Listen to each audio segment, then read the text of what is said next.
नमस्कार, मैं वेद प्रकाश हूँ और भाई साहब पॉडकास्ट में आपका स्वागत है। आज हम उपस्थित हैं जीविका अध्ययन और शोध केंद्र इंद्राना गांव में, जो जबलपुर से मुश्किल से 25-30 किलोमीटर दूर स्थित है।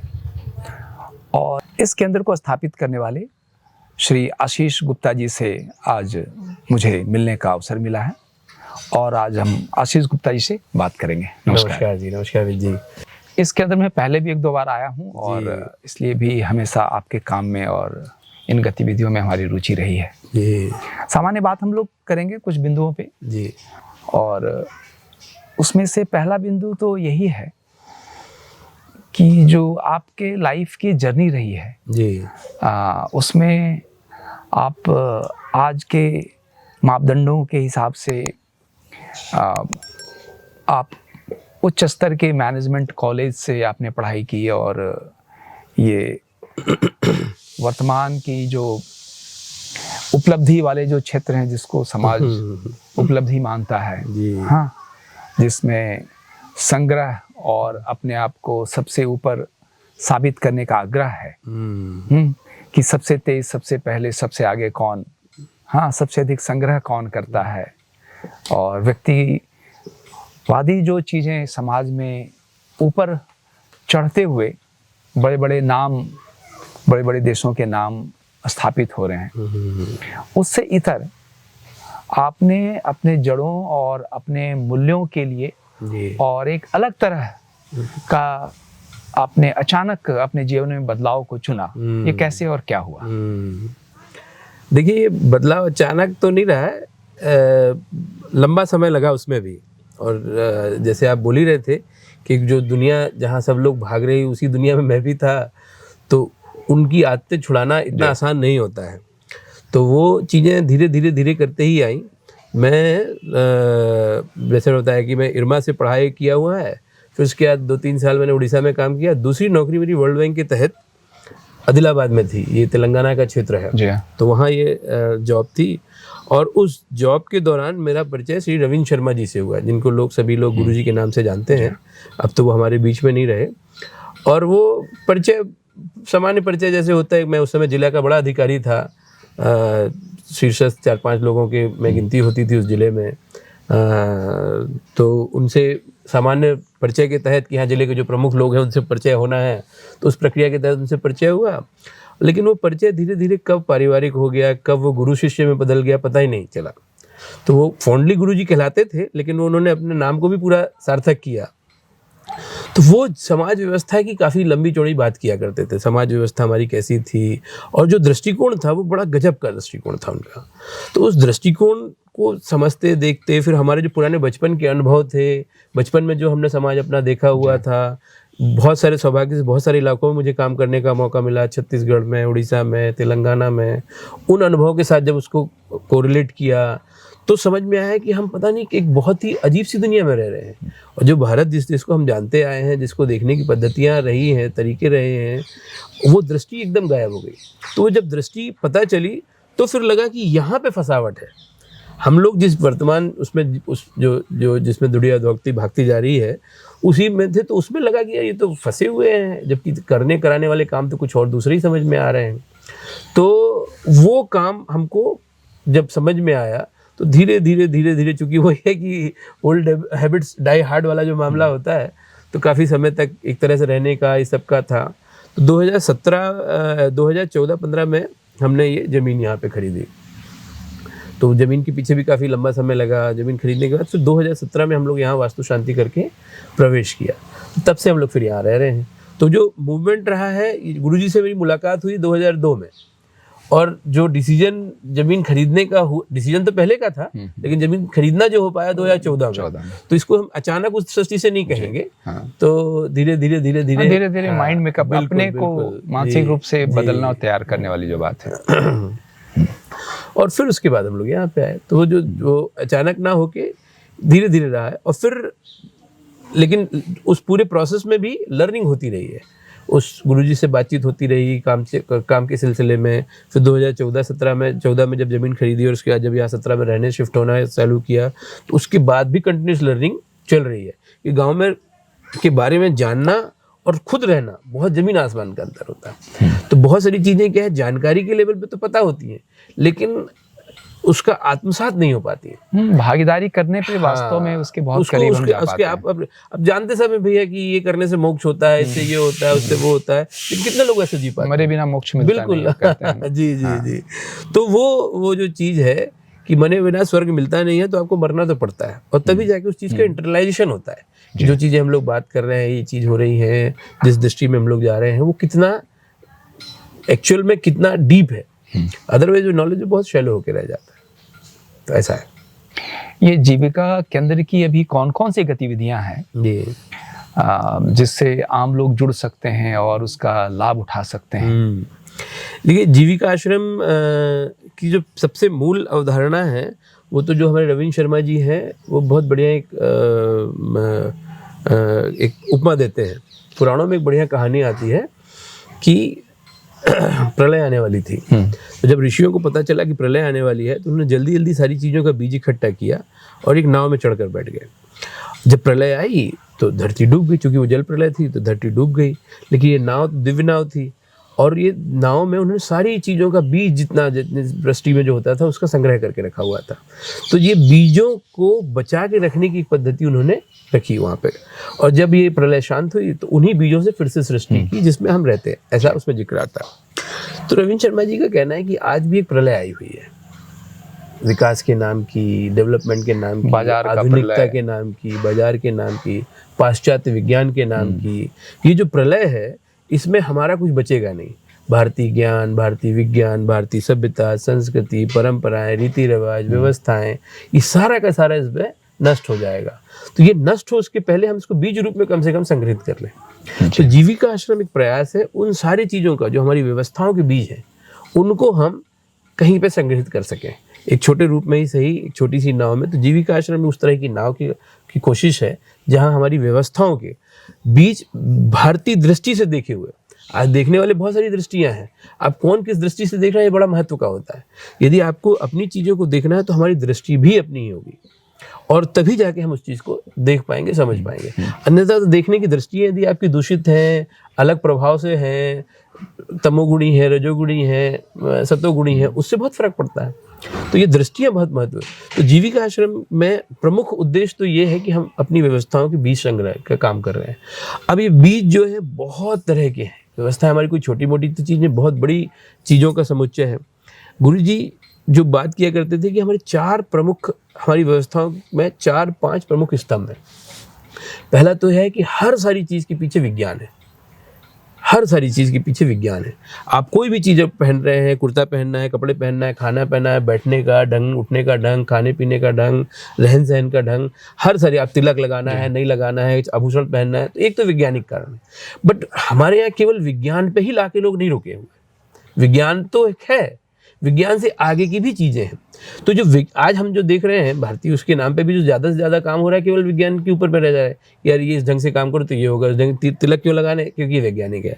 आभूषण क्यों पहनना है, क्योंकि कड़ा क्यों पहनना है, क्योंकि वैज्ञानिक है। अंगूठी क्यों पहनना है, क्योंकि वैज्ञानिक। ये तो है ही, बट यही बस नहीं है। तो पहला स्तंभ विज्ञान का है। दूसरा स्तंभ जो है वो कला का है, इसलिए हमारी पूरी जीवन शैली जिसको कहा जाए ना, वो कला, वैज्ञानिक तो थी, वैज्ञानिक होने के साथ साथ कलात्मक भी थी, कलात्मक भी होना उसमें बहुत निहायत था। तीसरी जो सबसे महत्व की चीज़ होती थी कि ये सारी चीज़ें आध्यात्मिक भी होना है। आप कलात्मक हैं और ये है आध्यात्मिक नहीं है तो फिर कोई मतलब नहीं होता है। तो आपकी जीवन शैली कलात्मक भी होना है, कलात्मक होने के साथ साथ आध्यात्मिक भी होना है।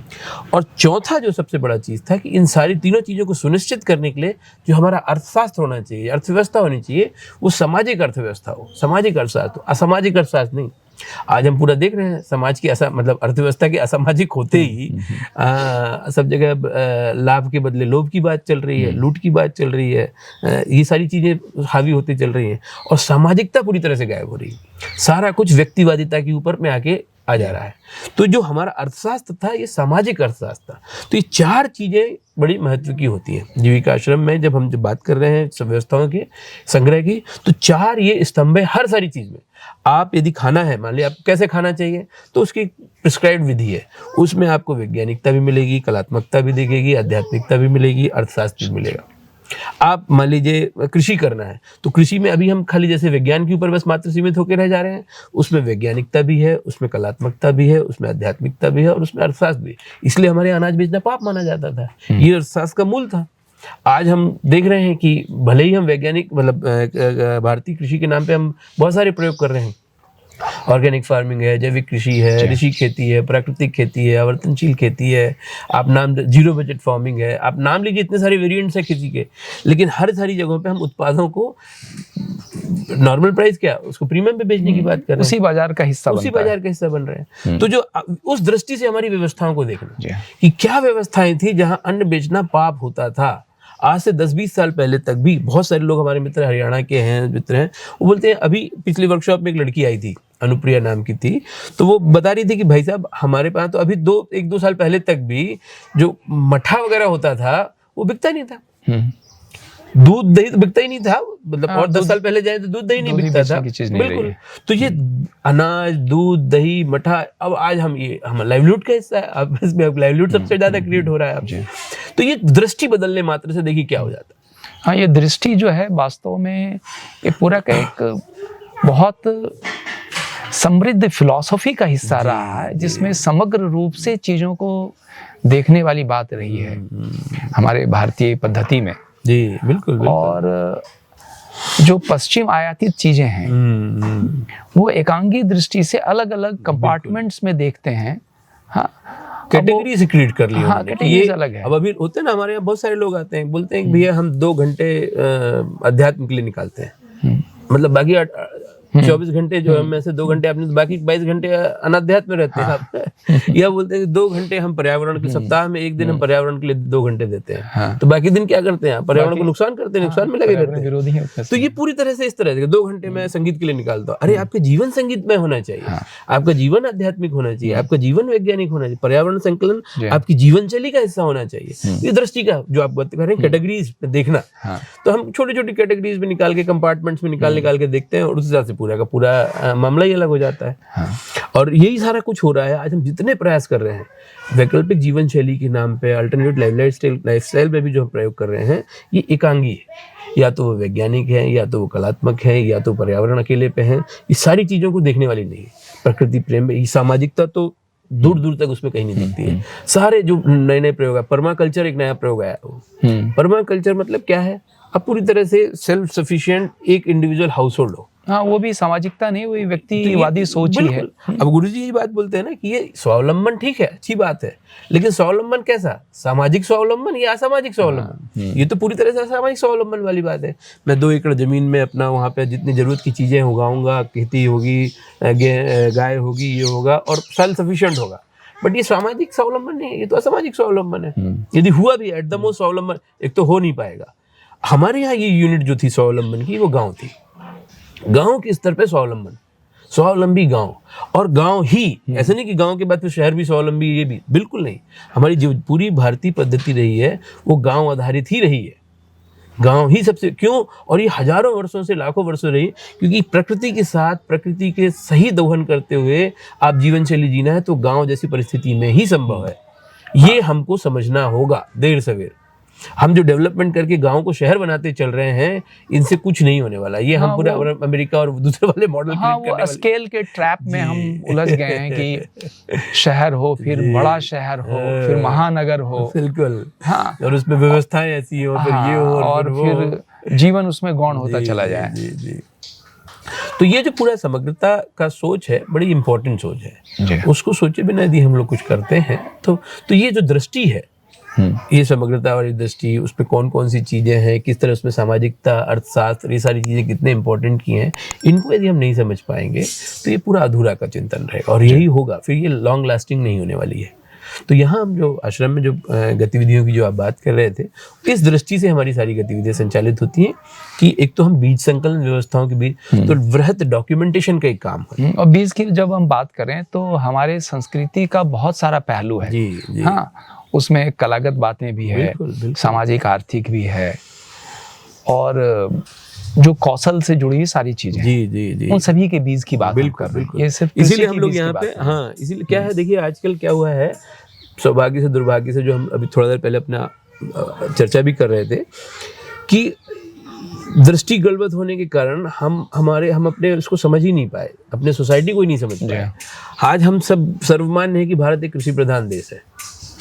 अब जब ये 25% 30%, आज ये भी दूसरा फैक्ट ये भी है कि आज से कुछ समय पहले तक 1750 18वीं शताब्दी तक ये वेल नोन अब एस्टेब्लिश फैक्ट है कि 25% 30% की वर्ल्ड ट्रेड में भागीदारी भारत की हुआ करती थी। बिल्कुल। तब ये वर्ल्ड ट्रेड में भागीदारी होती थी 25% 30% की, और दूसरी तरफ हम अनाज बेचना पाप होता था, तो फिर ट्रेड किस चीज का होता था? ट्रेड हमारी सारी कारीगरी उत्पादों का होता था। टेक्सटाइल है, लोहा का सामान, हमारी तलवारें पता नहीं कहाँ कहाँ तक जाती थी, लोहे का सामान है, मिट्टी का सामान है, कपास है, सिल्क है, इसकी एक से एक बढ़िया उदाहरण हमारे पास मिलते हैं। और इतने सारी चीजें होती थी, जितनी कारीगरी है, लोहारी, सुनारी, कुम्हारी, बढ़ई, बंसगिरी, बंसकारगिरी, ये सारे के सारे हमारे ट्रेडेड आइटम हुआ करते थे।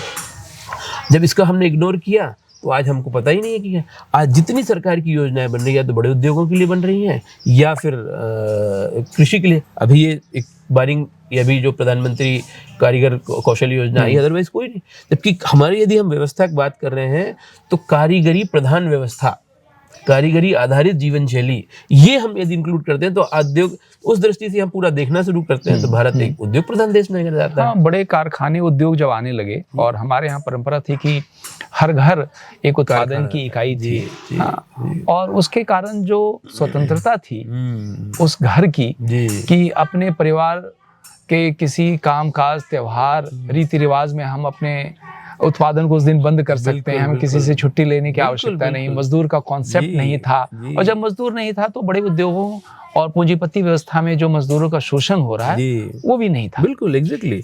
पूरी की पूरी जो थी, हमारे सारे कारीगर अपने मालिक हुआ करते थे। कि बड़ी पद्धति में, बड़े कारखाने वाली पद्धति में तो लोग नौकर ही बनते हैं, मजदूर ही बनते हैं, भले ही हाई लेवल पे नौकर होंगे लेकिन रहेंगे तो नौकर ही। हाँ, और फिर वो पलायन की भी बात होती है, घर से दूर जाने की भी बात होती है, और जीवन की क्वालिटी फिर ये पूरा जो इंडस्ट्रियलाइजेशन वाला जो थॉट प्रोसेस आया है, ये औद्योगिक क्रांति के बाद भारत को दो तरह से देखा गया। एक तो बाजार के रूप में देखा गया, और फिर यहाँ की चीजें नष्ट करने की, क्योंकि इनसे कंपटीशन बहुत था। हाँ। मिल से जब कपास की या सिल्क की या किसी भी चीज होती थी, जो काउंट बनता था धागे का, वो एक अलग ढंग का बनता था, और जो हाथ से बनता था वो एकदम अलग ढंग का होता था। मतलब उसकी कोई सीमा नहीं थी, इतना फाइन हमारे यहाँ काम हुआ करता था। हमारे यहाँ जो मलमल तो फेमस ही थी, है वो तो फिर मशीनों से कहाँ बना, बिल्कुल, तो बना ही नहीं, आज तक नहीं बन पाया वो तो बना ही नहीं। हाथ वाली कारीगरी भी चली गई उसके चक्कर में। तो जो अंग्रेजों को तो ये बड़ी बड़ी सोची समझी चाल थी, उन्होंने हमारे देश को कृषि प्रधान देश का तमगा पहनाया। उससे दो चीज हुई, मतलब दो चीजों के उद्देश्य साधे। एक तो ये हुआ कि उनको चाहिए थे रॉ मटेरियल्स अपनी औद्योगिक क्रांति के लिए, और जब औद्योगिक क्रांति जो हुई उनकी इंडस्ट्रियल लेवल, उनकी रॉ मटेरियल्स की जो रिक्वायरमेंट थी, और उस समय सारे जो रॉ मटेरियल थे वो एग्रीकल्चर बेस्ड थे। कपास उगाना है तो यहीं से होना है, नील की खेती होना तो यहीं से होना है, ऐसे जितने सारे थे, केमिकल सब्स्टिट्यूट्स आए नहीं थे सारी चीजों के। लोहे का अयस्क के यहाँ से जाता था, तो ये सारा का सारा जो चीज है, पूरे जंगल के जंगल कट के जा रहे थे। तो ये सारे लोगों को कृषि में उनको लगाना था ताकि उनको रॉ मटेरियल की सप्लाई हो सके, और इनको कारीगरी से बेदखल करना था। क्यों? क्योंकि ये कंपटीशन दे रहे थे उनके प्रोडक्ट्स को, तो चीज ही नहीं बिक पा रही थी उनकी। तो ये दो चीजों के कारण उन्होंने ये भारत को एक कृषि प्रधान देश का तमगा लगाया। दूसरी एक चीज थी, हमारे यहाँ मार्केटिंग की बड़ी भारी व्यवस्था थी। हमारे यहाँ पर हर किसी के घर बंधे होते थे। लोहार के घर होते थे 40-50 घर, जो अपने उसमें देखा, सुनार के घर होते थे, बढ़ई के घर होते थे। तो इन घर बंधे होने के कारण हर किसी, कोई भी आदमी कहीं से कोई सामान नहीं खरीद सकता था। इसके कारण भी वहाँ अंग्रेजों का सामान नहीं बिकता था। तो उन्होंने बकायदा एक लॉ बनाया कि आज से आप अपना माल कहीं भी बेचने के लिए स्वतंत्र हैं और कहीं से भी खरीदने के लिए स्वतंत्र हैं। अभी स्वतंत्रता का शब्द दिखा के उन्होंने मार्केट पे कब्जा किया, पूरी तरह डेवलप किया, और हमारे लोगों को कृषि प्रधान देश के सारे लोगों को बेदखल, जितने लोगों को बेदखल करते गए उनके धंधे पानी से, सबको खेती के काम में लगाया ताकि उनको रॉ मटेरियल मिल सके। ये जो कौशल आधारित समुदाय थे जी, जिसे जाति के रूप में और आगे स्थापित कर दिया, और जो सर्वी जातिगत जनगणना जो अंग्रेजों ने कराई, वो फिर गुरुजी ने भी कहीं कहा था कि ये ज्ञात या ज्ञान विशेष प्रकार का जिनको था, वो वही ज्ञाति ज्ञाति से जाति बनता गया। और फिर समाज अपने कौशल से जो जाना जाता था वो फिर पहचान जन्म से और जिस जाति में पैदा हो रहा वो होने लगा। जी जी, बेसिक ही चीज देखिए क्या है, जातिगत उससे हमारे यहाँ पे बहुत बहुत मतलब आज हम लोग चूंकि वही दृष्टि दोष जिसको बोला जाए, जाति हमारी सभ्यता का बहुत बड़ा, अर्थव्यवस्था का, सभ्यता का बहुत बड़ा कॉन्सेप्ट है, बहुत बड़ा कॉन्सेप्ट है। हमारे यहाँ पे जाति, जैसे आप बोल रहे हैं कौशल के हिसाब, सुनार बोलते हुए उसकी सामाजिक पृष्ठभूमि पता चले चाहे ना चले, उसकी टेक्निकल एक्सपर्टीज हमको पता चलती है। लोहार बोलते हुए वो उच्च जाति का नीचे जाति का उससे पता नहीं है, लोहे पे काम करने वाला है लोहार। सुनार, कुम्हार, बढ़ई, बंसकार, बांस का काम करने, चर्मकार, जुलाहा, रंगरेज, ये जितने काम होते थे हमारे उतने। दूसरा एक बहुत बढ़िया चीज होता था कि हमारे यहाँ जातिगत काम धंधे होने के कारण कोई किसी के रोजगार पे कब्जा नहीं कर सकता था। एक लोहार सुनार का कब्जा नहीं कर सकता, काम पे कब्जा नहीं कर सकता था। एक कुम्हार दूसरे बढ़ई के काम पे कब्जा नहीं कर सकता था। सबके काम धंधे बटे हुआ और नॉलेज भी पीढ़ी दर पीढ़ी उस समाज में ट्रांसफर होता रहता था। तो जब ये किसी पे कब्जा नहीं कर सकते थे तो आज की तरह से जो पूरा हो रहा है मामला पूंजीपति हावी ही नहीं होता था। दूसरी चीज और जो होती थी, कुम्हार लोहार नहीं बन सकता था या कब्जा नहीं कर सकता उसके रोजगार पे। एक कुम्हार दूसरे कुम्हार पे भी रोजगार पे भी कब्जा नहीं कर सकता था क्योंकि उनके घर बंधे होते थे। जैसे आपके यहाँ न्यूज़पेपर बांटने वाला जो है बांट रहे हैं सब, आपका न्यूज़पेपर वाला अलग होगा, मेरा न्यूज़पेपर वाला अलग रहता है। ये एक दूसरे के रोजगार पे कब्जा नहीं करते हैं, घर बटे होते हैं उनके। सुबह जो हॉकर आता है वो आपके दूध जो बांटने वाले जो होते हैं, हॉकर जो होते हैं, इनके घर बटे होते हैं। यही चीज हमारे प्रेस वाले के साथ होता है। धोबी के होते थे, तेलियों के होते थे, नाइयों के होते थे, पुरोहितों के होते थे, सुनारों के होते थे, लोहारों के होते थे, कुम्हारों के होते थे, बढ़इयों के होते थे। ये गाँव में अभी भी यही चीज है। हाँ, सामंजस्य स्थापित सहभागिता थी। तो उससे क्या होता था कि कोई किसी के रोजगार पे कब्जा नहीं करता था। आज मुझे मान लीजिए मैं एक ऑटो चला रहा हूँ इस गाँव में, इंद्राना में, और ऑटो बढ़िया चल रहा है, 4 लोग मेरे रोजगार पे कब्जा करने के लिए तैयार बैठे हैं। अब ये, और फिर ऊपर से जब पूंजीवादी ताकतें हावी हुई, बैंक आया, मुझे लोन दे दिया, मान लिया मैं ऑटो चला रहा हूँ, आपको भी लोन दे दिया उसने, बैंक, क्योंकि उसको तो अपना धंधा पानी चला।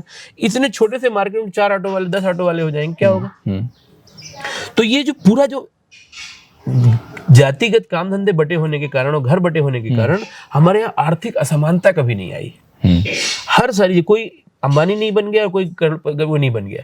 क्यों? क्योंकि रोजगार तो किसी दूसरे के रोजगार पे कब्जा करना पूरी तरह से मना ही थी। अवसर बने रहते सारे हिसाब से सब अपने अपने। तो आप जो हम बात कर रहे थे कुछ देर पहले कि जब 25% 30% की भागीदारी थी वर्ल्ड ट्रेड में, और आज हमारे पास 1% 1.5% की भागीदारी है वर्ल्ड ट्रेड में।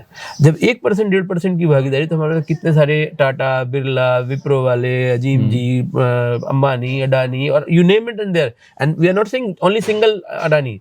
हर शहर के एक अडानी है। हाँ, बहुत सारे हर शहर के एक व्यापारी हैं, ट्रेडर्स हैं, उद्योगपति हैं। और उसी तरह कुछ लोग हैं जिनको खाने भूखे पड़ने की नौबत आ रही है। तो जो इकोनॉमिक डिस्पैरिटी जो बढ़ी हुई है, ये केवल वो जातिगत चीजों से दूर होने से। आज हम जब 150 साल से गायब हुआ है, जब कोई, जो मैं बता रहा था कि अंग्रेज उन्होंने ये किया, कोई किसी भी कहीं से भी अपना माल खरीद सकता है, बेच सकता है, घर बंधे वाला कॉन्सेप्ट टूटा। 150-200 साल हुए हैं और आज बेरोजगारी की स्थिति देखिए आप। पहले के समय में कोई बेरोजगार नहीं था, कोई बेरोजगार। जो लोहार है, लोहार, उसको बेटे को चिंता ही नहीं होती थी। आज बेरोजगारी एक सबसे बड़ी पंगा है, ये आर्थिक असमानता दूसरी चीज है, केवल जाति का कॉन्सेप्ट दूर होने मात्र से। एक वही आसमान छू रहा है, एक नीचे पहुंच रहा है। तीसरी जो सबसे बड़ी चीज हुई है कि जब आज अपने बच्चों से 8 साल 10 साल का होता है, हर कोई आदमी आके ये पूछता है सबसे पहला चीज, और बेटा क्या पढ़ रहे हो, क्या बनोगे? क्या बनोगे का मतलब उसका ये नहीं कि कलाकार बनोगे, कि लेखक बनोगे, कि क्या धंधा पानी करोगे, कहाँ से नौकरी रोजी कैसे कमाओगे आप? और वो बहुत कुछ हम सीमित हो गए हैं तथाकथित पढ़ाई के चक्कर में, व्हाइट कॉलर जॉब के चक्कर में। वो तो एक चीज है, व्हाइट कॉलर जॉब का कितना डिमांड है ये पता नहीं है। बिल्कुल बिल्कुल। पहले मालूम होता था कि कितना मिट्टी के बर्तन चाहिए उतना ही कुम्हार बनाते थे, जितना लोहे की सामग्री होती उतना लोहार बनाता था। अब तो पता चलता है कि इतने लोग आंख मूंद के व्हाइट कॉलर जॉब की, वो फिर जॉब से जुड़ गया ना, स्टेटस जुड़ गया कि व्हाइट कॉलर जॉब में काम कम करना पड़ेगा और सोसाइटी में स्टेटस थोड़ी धाक रहेगी, सब उसके पीछे पड़ गए। दूसरी उसकी सबसे बड़ी चीज क्या हुई कि ये आज किसी को पता ही नहीं है कि वो क्या बनेगा। क्यों? क्योंकि वो जातियां गायब हो गई हैं। पहले लोहार के बच्चे को चिंता नहीं होती थी कि बड़ा होकर क्या करेगा। सुनार के बच्चे को चिंता नहीं होती, बड़ा बनिए के बच्चे को चिंता नहीं होती, कि पुरोहित के बच्चे को चिंता नहीं होती थी। आज हमारी सब कलेक्टिव मानस जिसको कहा जाए, माँ बाप से लेके बच्चों से लेके सबकी चिंता यही होती है 10 साल का होते ही कि बड़ा होकर बनेगा क्या, करेगा क्या, अपनी रोजी रोटी कहाँ से चलाएगा। इतनी असुरक्षा का भाव हो गया और है। इस असुरक्षा इतनी के कारण असुरक्षा का बहुत प्रतिस्पर्धा है। बिल्कुल, प्रतिस्पर्धा तो मैं बोल रहा हूँ बहुत शैलो चीज है अवैध जी। आप कोशिश करके देखिए, आप खाली इमेजिन करके देखिए कि आपको ये ना हो, असुरक्षा की भाव ना हो, तो आप क्या नहीं करोगे जिंदगी में। मुझे यदि रोजी रोटी की चिंता ना हो कि मैं कमाऊं कैसे, खाऊंगा कैसे, तो मैं दुनिया में क्या नहीं करूंगा। जी, कितना बड़ा लेखक बनूंगा, कितना बड़ा कलाकार बनूंगा, कितना बड़ा कवि बनूंगा, कितना बड़ा ज्योतिष शास्त्री बनूंगा। अब तो हमारी पूरी पीढ़ी की पीढ़ी लोगों की चिंता यही है कि बड़े होकर क्या करेगा, और क्या करेगा का मतलब है कि रोजी रोटी कैसे कमाएगा। बस आप ये खाली इसका इमेजिन बस करके देख ले जीवन में कि यदि जीवन में ये असुरक्षा ना हो, आर्थिक असुरक्षा ना हो किसी भी व्यक्ति की, तो क्या नहीं कर सकता है। क्यों हमारे यहाँ तुलसीदास पैदा नहीं हो रहे, क्यों हमारे रैदास पैदा नहीं हो रहे, क्यों हमारे यहाँ बाकी सारे लोग पैदा नहीं हो रहे। जितने अभी 50-100 साल पहले तक जो कवि हुआ करते थे उसके कैलिबर के हैं हमारे पास। सभी वो जीविका के बस ट्रैप में फंसे, केवल और ये भी गायब होने का एकमात्र कारण जातिगत काम धंधा का है। तो आप आर्थिक असुरक्षा गायब हुई। अब ये आर्थिक असुरक्षा का भाव इतना ज्यादा होता जा रहा है, आप बिलीव नहीं करेंगे कि ये जीवन के हर क्षेत्र में फैल रहा है। आज ऐसे मेरे, आपके भी जानने वाले होंगे, मेरे भी जानने वाले होंगे, करोड़ रुपए, 2 करोड़ रुपए साल का पैकेज होगा उनका, लेकिन वो उसी लेवल की असुरक्षा में अभी भी है कि यार ये नौकरी चली जाएगी तो क्या हो जाएगा, ये हो जाएगा तो क्या हो जाएगा, वो हो जाएगा क्या हो जाएगा। तो ये असुरक्षा का भाव मात्र इतनी बड़ी मुझे लगती है त्रासदी है ये जाति व्यवस्था की। बेरोजगारी तो है ही है, आर्थिक असमानता जो हमारी पूरी समाज में आई है वो तो है ही है। ये जो सुरक्षा का भाव जो हुआ है उसके कारण हम आज कुछ भी करने के लायक नहीं है। कई जनरेशन हमारे इस तरह से जी उलझ के निकलते चले जा रहे हैं, और हम ना कुछ क्रिएटिव कर रहे हैं, ना एक्सेल कर रहे हैं, ना जीवन में आनंद ही उठा रहे हैं। जी। तो ये जो कुछ चीजें हैं, तो जाति को हम, ये दृष्टि यदि आप दोष होता है छोटा सा जी, आज जाति के नाम पे जाति शब्द निकाल ही तो दीजिए, आप देखिए कितने लोग क्या क्या बोलने के लिए तैयार है। ऋणात्मक अर्थ में लेने लगे हैं।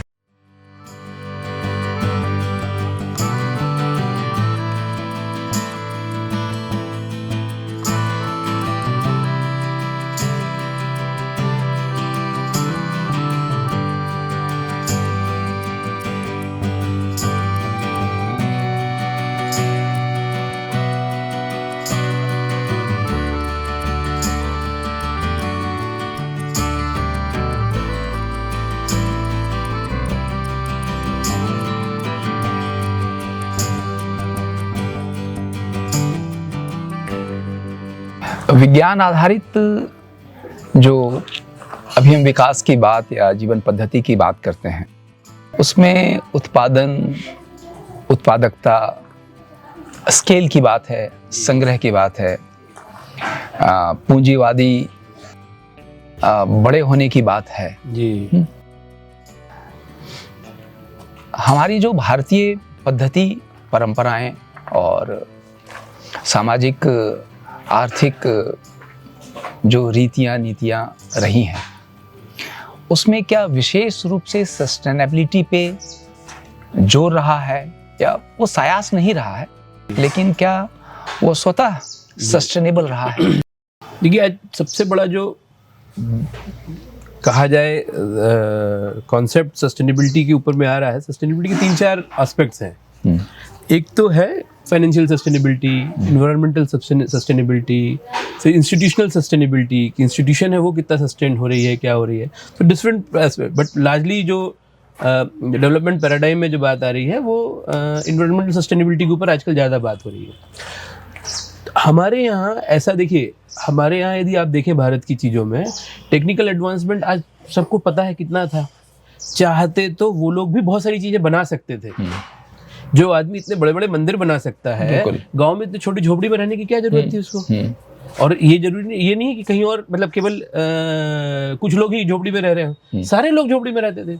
मिट्टी के घर बनाने की टेक्निक आज फिर से लोग आर्किटेक्ट लोग लेके आ रहे हैं मिट्टी के। ये सदियों से हमारे यहाँ पे चलता आया है। चूना का, मिट्टी का उपयोग क्यों कितना ज्यादा किया होता जाता था। एस्पेक्ट उसके पीछे सस्टेनेबिलिटी के, स्केल, इफिशियंसी, ये दो चीज जिस रूप में आज इस्तेमाल हो रही है वो स्किल हमारे कभी भी नहीं रहा। एक हमारे यहाँ कॉन्सेप्ट है असुर वाला जो मामला है, क्या है असुरों की यदि अपन कल्पना करते हैं तो यही था ना, वो सारी चीजों पे कब्जा करके बैठने वाले लोग। भस्मासुर क्या है, महिषासुर क्या है, सारे जितने पंच महाभूतों पे कब्जा, अग्नि पे कब्जा, आकाश में कब्जा, वायु पे कब्जा, जल पे कब्जा, ये सारी चीज रहती थी।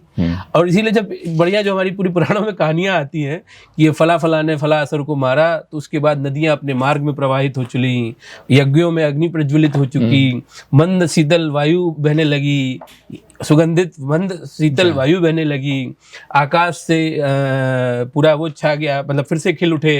तो ये जो चीजें होती थी मतलब क्या था, ये सारी और आज यदि अपन देखें तो क्या हो रहा है, यही तो चीज हो रही है फिर से। जल नदियां अपने मार्ग से नहीं बह पा रही हैं, वायु पूरी तरह से प्रदूषित हो गई है, आकाश पूरी तरह से प्रदूषित हो गया, पृथ्वी पूरी तरह से प्रदूषित होकर रखी हुई है। तो आज भी एक असुर ही है, ये विज्ञानासुर आप बोले या टेक्नोलॉजी सुर बोले, क्या बोले पता नहीं, लेकिन ये भी एक तरह का असुर ही है जिसने पूरी तरह से हमारी रिसोर्स महाभूतों को, रिसोर्स पे पूंजीवादी दृष्टि से जो कब्जा जमाने की बात है। बिल्कुल। तो उसके पीछे का हमारे यहाँ पे क्या है, कहीं पे भी ताकत एक जगह पे आ जाती थी तो ये हमारे लोगों को बर्दाश्त नहीं था, ये हमारे बहुत तरह से इनग्रेन था। आज तो हम उसको एक बड़ी अच्छी कहानी गुरुजी बताते हैं कि एक बार जुलाहे जो रहते हैं तो 2 जुलाहों ने बहुत बढ़िया करघे बनाए, तो वो जो करघे की इफिशियंसी उन्होंने काफी बढ़ा दी। जो 1 मीटर कपड़ा एक समय में बनता था, उससे 1/4 समय में बनने लगा कपड़ा। 1 घंटे में वहाँ 10 मीटर बनता था तो 1 घंटे में ये 40 मीटर बनने लगा। सब लोग अपना प्रदर्शन लगाए, वो सब किए, गाँव के बड़े बुजुर्ग बाकी सारे जन लोग आए, बहुत तारीफ की उसकी, बहुत बढ़िया। लेकिन उसको बोले कि भाई ये हम लागू नहीं कर सकते समाज में। क्यों? क्योंकि ये जितना कपड़ा ये बनाएगा तो बाकी लोग करेंगे क्या, बाकी समय में क्या होगा। तो ये जो इफिशियंसी का जो स्केल है, बात है, या मास की जो बात है, ये हमारे उसमें कभी नहीं रही है, कभी नहीं रही है। इतने बड़े लेवल पे कोई भी चीज़ सेंट्रलाइजेशन की बात नहीं। वर्ल्ड, जैसे मैं बात कर रहा था कि वर्ल्ड ट्रेड में 25% 30% की भागीदारी थी, लेकिन कोई भी इंडस्ट्रीज ऐसा सच नहीं थी। ये हमारे जो घरेलू उत्पादन वाली जो चीजें होती थी, प्रोडक्शन सिस्टम होते थे, गुरुजी इसको बोलते हैं कि छोटी टेक्नोलॉजी वाले उत्पाद, प्रोडक्शन व्यवस्था, छोटे कारखाने। सुनार है, सुनार का एक अपना बड़ा कारखाना होता है, लोहार है, उसका ही कारखाना यहाँ लगाइए आप, अभी अपन थोड़ी देर देखेंगे। बांस का काम करने वाला अपने घर में ही बैठ के वो सारा चीज कर लेता था, लेकिन उसके जो मैकेनिज्म हुआ करते थे सप्लाई चेन के, डिस्ट्रीब्यूशन के, वेल्थ के डिस्ट्रीब्यूशन के, वो ऐसे जबरदस्त होते थे कि सुदूर बैठे लोगों तक भी उसके प्रॉफिट मिलते थे। और उसका एक बेसिक उदाहरण मैं आपको बता रहा हूँ, जो हम देखते नहीं, क्योंकि हमारी दृष्टि नहीं हो पा रही है ऐसी, जिस तरह की दृष्टि हमारे ऊपर आच्छादित कर दी गई है, हम देख नहीं पा रहे हैं।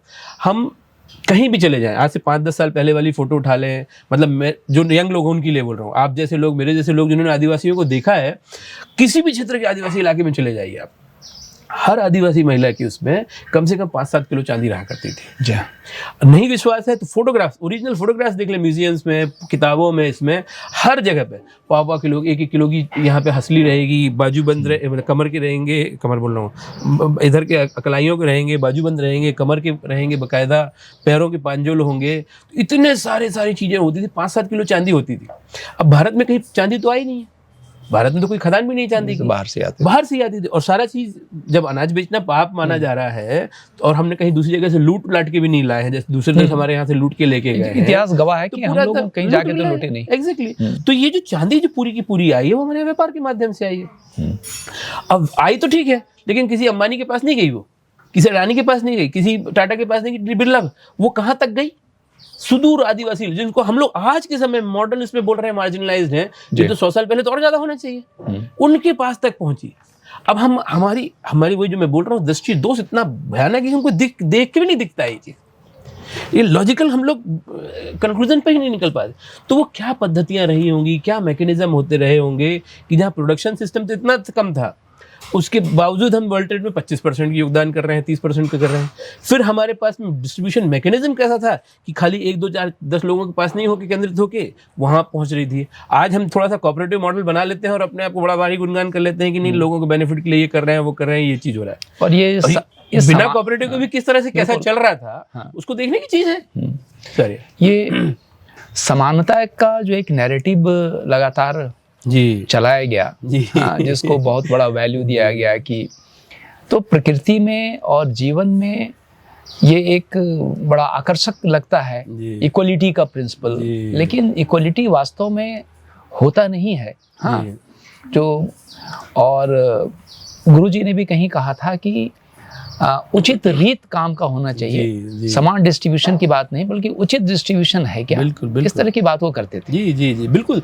सिंपल सी चीज़ है ना कि आपका एक वजन है, मेरा एक वजन है, मेरे फूड की रिक्वायरमेंट एक अलग होगी, आपकी फूड की रिक्वायरमेंट है। अब दोनों को हम 2-2 रोटी दे दें और फिर उसके बाद एक यंग बच्चा हो वहाँ पर, तो ठीक है आप 60 पहुँच गए हैं, मैं 50 पहुँच गया हूँ, तो वो और एक 25 साल का बच्चा होगा, वो खाएगा, तीनों को इक्वल डिस्ट्रीब्यूशन में, तो फिर हो गया काम। और इक्वल नहीं हो सकता इक्वल है। नहीं हो सकता। हाँ, it should be मेन चीज जो सबसे बड़ी equitable। चीज है हमारे यहाँ पे इक्वालिटी, देखिए क्या है, गरीब हमेशा, मतलब गरीब या जो आर्थिक रूप से असमानता है, सामाजिक रूप से असमान, नेचर में कोई 2 पत्ते एक जैसे नहीं होते। कोई 2 पेड़, आम का 2 पेड़ लगाएंगे तो वो 2 डगाल एक जैसी नहीं होती, 2 गाय एक जैसी नहीं होती है। तो ये जो पूरा नेचर के विरुद्ध सोच जब आ जाती है ना, तो उसके कारण ये सारी चीजें चालू होती कुछ है। सिंपल चीजें जो सामान्यतः समझ में आ जाती है, आकर्षक दिखती है, जी तो जिसको नैरेटिव रूप में चलाना आसान हो जाता है, उस तरह के नैरेटिव खूब चलाए और गए। दूसरी चीज क्या है, समान हमारे यहाँ पे क्या है, समान व्यवस्थाओं की बात हुई है। राजा की भी जो व्यवस्था होती थी, जो हमारे समाज के होते थे, ये ब्रिटिश के ऊपर वाले, मुगल इन्फ्लुएंस के पहले वाले जो राजा आप देखेंगे और बाद के राजा आप देखेंगे, हमारे पूरा गोंडवाना इलाका 1000 साल के आसपास यहाँ पे गोंडवाना राज किया है। अब उनकी आप अपने यहाँ तो किला है, अपन जाके जबलपुर में किला देख के आते, क्या एक आज का आपका घर मेरा घर उससे छोटा मिलेगा, ये आश्रम उससे बहुत छोटा मिलेगा। तो वो जो चीज है कि किले की जो कॉन्सेप्ट है, किले महल, ये हार्डली 200-300 साल पुराने हैं। आप 300 साल पुराने, आपके मंदिर हजारों साल पुराने मिल रहे हैं। तो जो आदमी, जो समाज मंदिर बनाने की कला जानता होगा, यदि वो उसको कला आती है, तो वो घर भी, महल भी बना सकता है। बना सकता फिर हमारे जो पुराना से पुराना महल जो हम देखते हैं, वो 300-400 साल, ज्यादा ज्यादा। ये अपने एमपी की बात करें, ग्वालियर के किले दिखेंगे आपको, यहाँ उधर चले जाएंगे तो जयपुर, उदयपुर, ये किले देखेंगे कितने साल पुराने हैं। जयपुर बसा ही 1500 कितने समय उसमें है, उसके बाद ही के तो किले हैं। जी हाँ। तो ये जो पूरा कॉन्सेप्ट है बड़ा, जो आप बात करें स्केल, इक्वल, इफिशियंसी, ये हमारी उस दृष्टि से हमारे कॉन्सेप्ट नहीं, वो हमारे जीवन दृष्टि का हिस्सा नहीं था। हमारे जीवन दृष्टि में सहभागिता, सहकारिता, हर किसी की आवश्यकता की पूर्ति हो। बिल्कुल बिल्कुल। और वो भी हमारा सिस्टम लो इंट्रोपी का सिस्टम था, बहुत ही ज्यादा। हाँ। बहुत ही ज्यादा, मतलब एनर्जी कम लॉस होता था। जी। जो कैटालिटिक न कह के वो एंजाइमेटिक जो रोल बायोलॉजिकल सिस्टम्स में था, कुछ उस तरह की गतिविधियां और पद्धति हमारे यहाँ रही है। ये विभिन्न किस्म के कलाकृतियां और दरवाजे यहाँ जो दिख रहे हैं जी, इसके बारे में कुछ बताएंगे आप? ये दरवाजा बड़ा टिपिकल दरवाजा है। ये दरवाजा लगभग 200-250 साल पुराना है। अच्छा। हाँ, और यही गांव से ही, मतलब यहाँ के सारे जो दरवाजे लगभग हैं गांव से ही हमने पूरा प्रोक्योर किए हुए हैं। ये भी देखेंगे, ये चूक लगे हुए हैं यहाँ पर, ये है, ये सारी भी चीजें। इस दरवाजे के माध्यम से मैं जो आपकी बात कर रहा था ना कि हमारी 4 चीजें कैसी सुनिश्चित होती थी। अब ये दरवाजा उस समय का है जब ये बिजली नहीं थी। जब बिजली नहीं थी तब इतनी इंट्रिकेटली चीजें। और दूसरी तरह कि उस समय की जो आजकल हम लोग हार्डवेयर की दुकान में जाते हैं तो बोल देते हैं कि ये वाला चिजल दीजिए, ये वाली छेनी दीजिए, ये वाला ग्राइंडर दीजिए, ये वाला ड्रिल मशीन दीजिए, इतने नंबर का। ये सब कुछ नहीं हुआ करता था ना, हार्डवेयर दुकानें होती थी उस समय ये बने हुए। तो आपकी टेक्निकल एडवांसमेंट, जिसको अपन बोले विज्ञान वाला जो पक्ष है, जो 4 स्तंभों में से जो बात पहली है, इतनी जबरदस्त विज्ञान था कि उसके औजार हथियार भी वो लोग खुद बनाते थे, बिना बिजली की एक एक चीजें वो करते थे।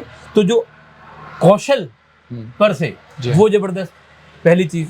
दूसरी चीज आप इसमें देखेंगे कि ये बिना, अब टेप वाला सिस्टम भी अपना जो आ रहा है, लेकिन आप इसकी एक एक चीज की सिमेट्री देखिए, जो चीज इसमें चिजल्स देखिए, इतने बारीक बारीक हैं ये चिजल। ये हम किसी भी आज के समय में चिजल से नहीं कर सकते, इतना बारीक चिजल है ये, गोल बना के ये करके उससे ये छेनी बनाई जिसको जिसका है।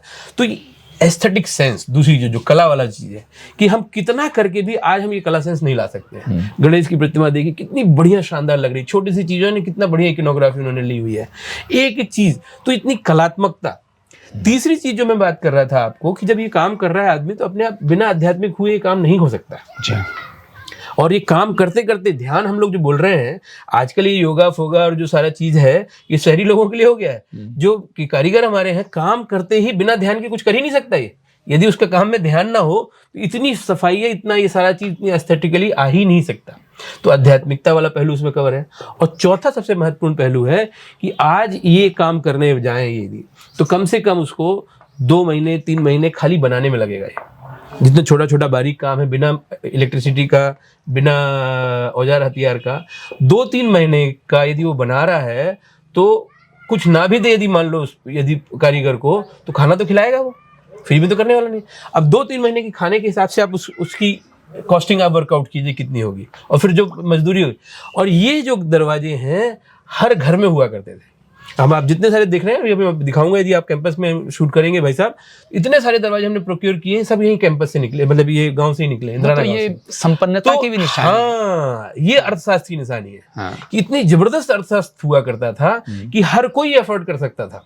आज जो हम लोग जो नैरेटिव है कि गांव मतलब पिछड़ापन, गरीबी, ये, और आप ये हर घर में जाके आप ये देख रहे हैं, ये तो कहाँ से पिछड़ापन नहीं, आ रहा है? अभी तो कोई धन्ना सेठ ही अफोर्ड कर सकता है। और ये अभी कॉस्टिंग एक है कि 5 लाख 7 लाख से कम का नहीं है ये दरवाजा, जिस तरह का है ये। और हर घर में होता था। तो इसका मतलब वो पारंपरिक लेन देन की का जो सिस्टम था, एक दूसरे पे आश्रित रहने का, बिल्कुल। हाँ, हर किसी का जीवन चल रहा है, ये महत्वपूर्ण था। हर वस्तु को नाप के और वजन लेके मार्केट में, बाजार में कितने में बिक सकता, अपॉर्चुनिटी कॉस्ट के हिसाब से चीजें एक्सचेंज नहीं होती थी। बिल्कुल सही बात है, बिल्कुल सही। और उसी कारण हमारे इतना ज्यादा जबरदस्त एक्सीलेंस होता था, हर चीज में एक्सेल करते थे। और छोटे से उदाहरण से आप ये चीजें समझ सकते हैं कि हमारी सारी जीवन शैली ये तरीका, ये पद्धति हर सारी चीज में थी। कैसे खा रहे हैं आप, कैसे बैठ रहे हैं, कैसे उठ रहे हैं, खेती कैसे हो रही है, कारीगरी कैसे हो रही है, तो विज्ञान मिलेगा आपको, कला मिलेगी उसमें, अध्यात्म मिलेगा आपको मिलेगा, और फिर उसके बाद आपको उसमें अर्थशास्त्र मिलेगा। आज हम ज्यादा से ज्यादा ले जाके उसके वैज्ञानिक पक्ष तक सीमित हो जा रहे हैं। इसके अलावा हमारा सारा चीज ही अलग हो जाता है। और एक बात है कि हमारे पारंपरिक जीवन में जीवन का एक नैसर्गिक गति होता था। हाँ, और उस गति के कारण, हाँ, जो जीवन में अनावश्यक भाग दौड़ नहीं था, इसके कारण हम सोच पाते थे, समझ पाते थे। हाँ, कलागत आध्यात्मिक जीवन जो हमारा था, हाँ, वो बड़ा संपन्न था। उसमें न सिर्फ सुकून और आनंद था, बल्कि वो सृजनात्मक क्रिएटिव भी था। बिल्कुल। और जीवन के हर पहलू में, जीवन ग्रामीण हो या वनांचल का जीवन हो, हर जगह कितने गीत होते थे, आनंद के कितने विषय, वो जो लयबद्धता थी, शायद ये हमारा स्ट्रेंथ था। एग्जैक्टली। ये हम बढ़िया, गुरुजी एक बढ़िया अच्छी बात बोलते थे। हाँ, कि जब जीवन की गति धीमी हो जाती है तो सोच की गति तेज होती है। और जीवन की गति यदि तेज हो जाती है तो सोच की गति धीमी। आज हम बिना सोचे सब तो कर रहे हैं। कह जरूर रहे हैं कि हम वैज्ञानिक युग में जी रहे हैं, लेकिन कोई भी एक काम हम बताइए जो वैज्ञानिक कर रहे हैं। ना हमारा खान पान वैज्ञानिक है, ना हमारा रहन सहन वैज्ञानिक है, ना हमारे काम धंधे वैज्ञानिक हैं।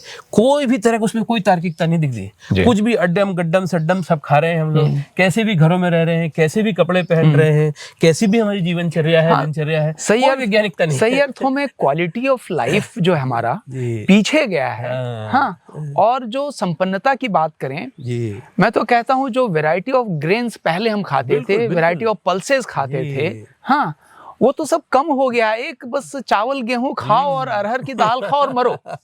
हाँ, और उसमें भी मिला के लगातार स्वतः मिल के काफी पेस्टिसाइड और फर्टिलाइजर मिल के आता है। तो किस क्वालिटी ऑफ लाइफ की बात हम कर रहे हैं? बिल्कुल सही बात है, बिल्कुल सही बात है। नहीं, बहुत ही ज्यादा। और जैसे आप बात कर रहे थे कि हर जीवन के हर, आज क्यों नहीं गीत संगीत बनते हैं? पहले आप जीवन के कोई भी काम हो, आप खाना बना रहे हैं तो गीत है, आप पुड़ियाँ तल रहे हैं तो गीत है, मसाला कूट रहे हैं तो उसके गीत है, बैलगाड़ी पे जा रहे हैं तो उसके गीत है, तांगे पे जा रहे हैं तो उसके गीत है, कोई मर जा रहा है तो उसके गीत है, खेती में आप बुआई कर रहे हैं तो उसके गीत है, आप कटाई कर रहे हैं तो उसके गीत है, फिर उसके बाद उसकी हार्वेस्टिंग कर रहे हैं तो उसके गीत है। आज सारा गायब है। क्यों? क्योंकि अब हमारे जीवन से ही लयबद्धता गायब हो गई है। न लय है न नाद है, इसका हमने कोई, आज इतनी दौड़ा भागी, इतनी दौड़ा। अब थोड़ा सी अपन देख ले पुरानी फिल्मों, कितने फिल्मों में गाने गीतों पे टांगों पे बने हुए हैं। आज कितनी मोटरसाइकिलों पे कितने गाने मिल जाएंगे आपको, कितनी कारों पे कितने गाने मिल जाएंगे, हो ही नहीं सकता। संगीत ही एकदम पूरी तरह से गायब हो गया। तो ये जीवन में जो सब चीज़ का समग्रता है, इसका हम भाव नहीं करेंगे, इसका ध्यान नहीं करेंगे, तो वो जो आप अपन सुबह बात कर रहे थे थोड़ी देर पहले कि वो पूरा कैटेगराइजेशन होकर रह जाएगा, कंपार्टमेंट कंपार्टमेंट कंपार्टमेंट में। 2 घंटे में संगीत के लिए देता हूँ, 2 घंटे पर्यावरण के लिए देता हूँ, 2 घंटे योगा के लिए और आसन के लिए देता हूँ, ये चीज़ हो जाएगी।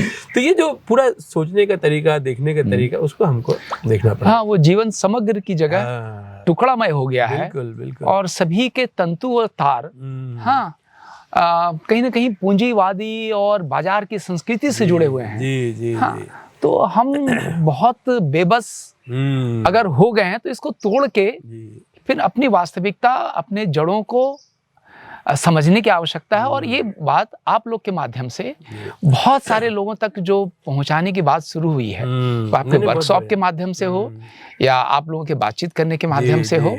हाँ, हम अपनी परंपराएं नहीं, सिर्फ परंपरा से नहीं सीमित होता है, बल्कि हम अपनी ज्ञान पद्धति और उस ज्ञान का एक छोटा सा हिस्सा ही है जिसको विज्ञान कहते हैं। बिल्कुल बिल्कुल। हमारा जो ज्ञान था वो समग्रता से कैसे अनुस्यूत रूप से गुथा हुआ, बुना हुआ जो हमारी जीवन शैली पद्धति थी, उसकी बात थी।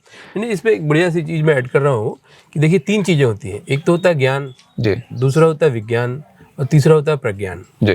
तो ज्ञान तो है कि कोई भी चीज क्या है, इसकी जानकारी जिसको होना है, ये कुर्ता है, ये कुर्ता है, ये माइक है, ये चश्मा है, ये सारी चीजें हो गई। विज्ञान क्या होता है, जब उसका विशेष ज्ञान कि कैसे बनता है, ये कुर्ते के कपड़े कैसे बनता है, ये सारी चीज। लेकिन हमारे लोग ज्ञान और विज्ञान पे नहीं रुके, हमारे लोग प्रज्ञान पे गए। इसलिए हमारे एक ब्रह्म वाक्य भी है ना, प्रज्ञानम ब्रह्म करके, वो ब्रह्म वाक्य। प्रज्ञान क्या है फिर कि इन सारी चीजों का, जितनी चीजें, जड़ जीव, जितनी सारी चीजें हैं, इनका क्या संबंध है। ये है जी, हम कपड़ा पहन रहे हैं, कपड़े में जो कपास आ रहा है, कपास से हमारा क्या संबंध है, जीव जंतु जगत से क्या संबंध है, इनके माध्यम से हम सबसे जुड़े हुए हैं ना।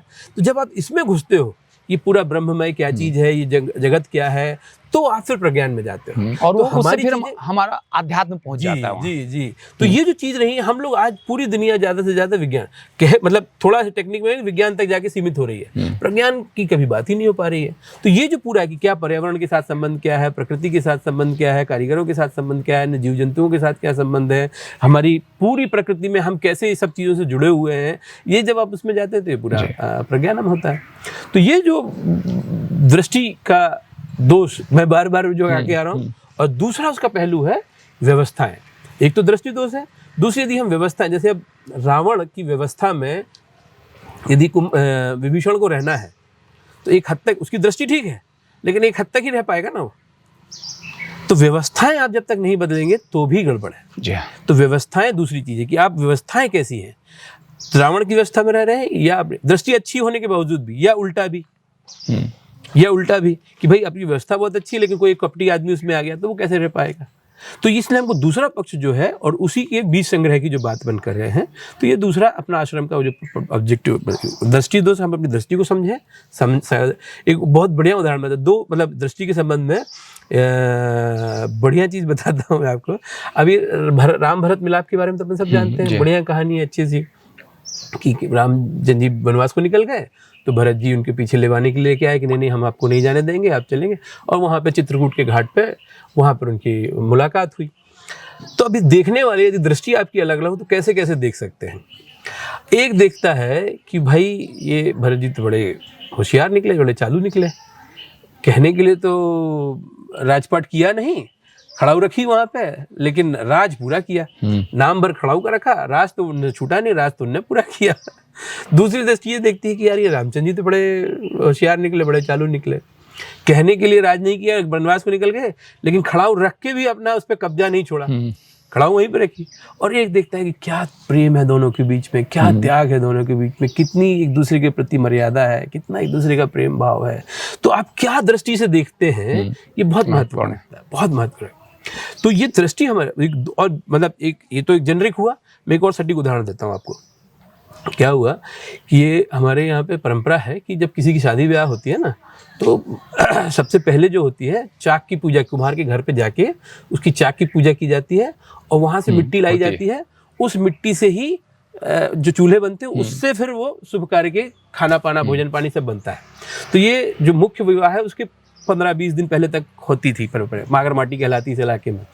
तो ये पहले उधर कुम्हार के चाक की पूजा की जाती थी, उसका मान करना होता था जाते थे। तो एक बार गुरु जी बैठे थे ऐसे कुम्हार के यहाँ, तो खबर आई कि भाई पुरोहित के यहाँ से कुछ लोग आ रहे हैं, शादी है उनके यहाँ, तो वो उसके लिए तो आए वो लोग पुरोहित वगैरह। तो बैठे थे ये लोग काम कर रहे थे, आए चाक की पूजा की, कुम्हार की भी जो कुम्हारिन को जो उनको टीका लगाया और जो सीधा विधा लेके आए थे थोड़ा सा सूपे में, वो सीधा दिया, मिट्टी लिए और चले गए।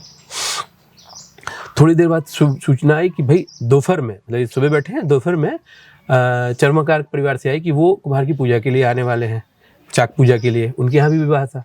तो यहाँ जब ये सूचना आई तो कुम्हार के घर में अफरा तफरी मच गई। क्या अफरा तफरी, जितने बड़े बड़े सूपे टोकरे ये सब होते थे वो निकाल के लेके आए, जो जितने लेके आए बाकी उधर दूसरे जगहों से लेके आए, दूसरे घरों से मंगाया गया, और उसकी पूरी तैयारी साफ सुथरा, क्योंकि जगह चाहिए उनको, पहले काम फैला था। तो दोपहर में ये आए तो ये अच्छे बढ़िया गाजे बाजाओं के साथ आए, जो कुम्हार चर्मकार परिवार से, और आए तो अपने साथ जो सीधा लाए थे वो टोकरों में भर भर के लाए थे, बड़े बड़े टोकरों में। तो उसको पलटा, वहाँ पे चाक की पूजा की, टीका वीका लगाया, कुम्हारिन को टीका वीका लगाया, प्रणाम किया, और जो सीधा उनको लेके आए थे वस्त्र दे के वो दान किया और चले गए।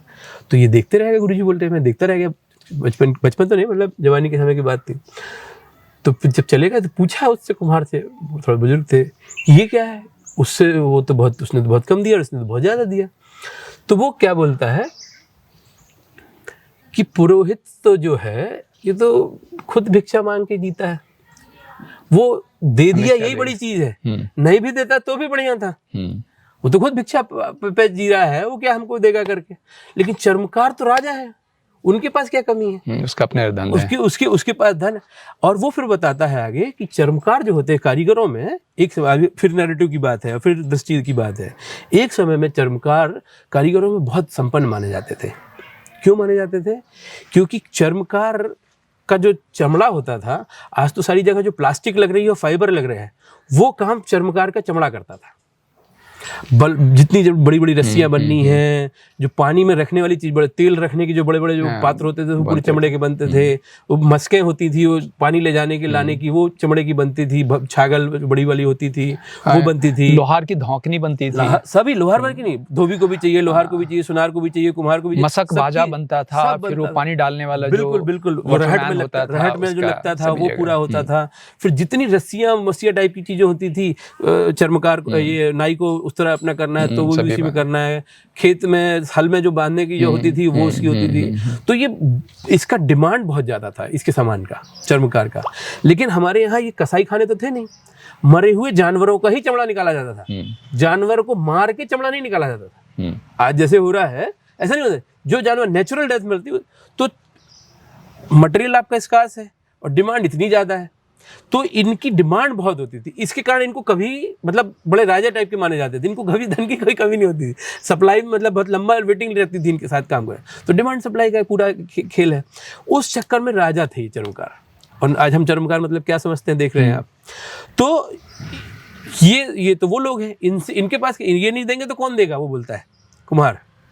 तो ये कहानी वो एक जन को सुना रहे थे, हर्ष करके एक लड़का है, IIIT से PhD कर रहा था उनके पास में। तो गुरुजी सुना रहे थे, तो वो हर्ष बोला गुरुजी रुकिए जरा।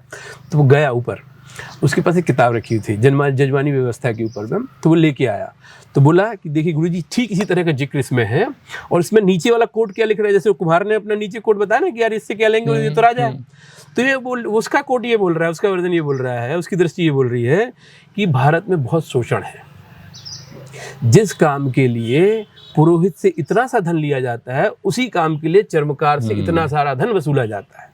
तो इसको आप क्या बोलेंगे? वो तो क्या बोलेंगे आप बताइए? वो वामपंथियों का ऑपरेसर, ऑप्रेस्ड, और उससे हमेशा एक संघर्ष निकालो, इसका जो उनका आग्रह रहता है, वही हर एक ही दृष्टि उनके पास, एकांगी दृष्टि है। वामपंथी है या क्या है वो अलग चीज है, लेकिन ये दृष्टि दोष, केवल दृष्टि दोष कि आप चीजों को देख कैसे रहे।